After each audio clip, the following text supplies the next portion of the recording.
আবু বকর রাদিয়াল্লাহু তাআলা আনহু 4টা বিয়ে করেছিলেন। বিষ্ণু ইসলামের স্ত্রীর নাম ছিল আয়েশা রাদিয়াল্লাহু তাআলা আনহা, আবু বকর রাদিয়াল্লাহু তাআলা আনহুর মেয়ে। আবু বকর রাদিয়াল্লাহু তাআলা আনহুর আরেক মেয়ের নাম হচ্ছে আসমা।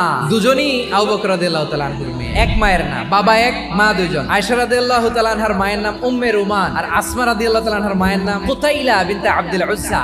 আসমা ইসলাম ধর্ম গ্রহণ করে মুসলিমা, কিন্তু তার মা কুতাইলা মুশরিকা। কুতাইলা কলিজার টুকরা সন্তান আসমারে দেখার জন্য কিছু উপহার নিয়ে বিশাল মরুপথ পাড়ি দিয়ে মক্কা থেকে মদিনায় যায়। সুবহানাল্লাহ বলে। এখন মা আসছে মেয়ের সাথে দেখা করতে, মেয়ে তো আর দেখা দেয় না। মেয়ে ভাবছে আমার মা তো মুশরিকা, অপবিত্রা, তার সাথে কি দেখা দেয়া যাবে? বিশ্বনবীর দরবারে চলে গেলেন, যে বললেন ইয়া রাসূলুল্লাহ, হে ইয়া হাবিবাল্লাহ, আমার মা মক্কা থেকে আমার সাথে দেখা করতে এসেছে গো নবী। বিশ্বনবী বললেন হ্যাঁ অবশ্যই, আগে যেমনি ভালো আচরণ করছো আসমা, এখন ওইরকমই করো, পারলে আরো বাড়াই করো। তাহলে আমার যে হিন্দু ভাইরা, আপনার আম্মা আব্বা এখনো মুসলমান হয় নাই, তাদের জন্য দোয়া করেন, আল্লাহ যেন তাদেরকেও ঈমানের দৌলত দান করে।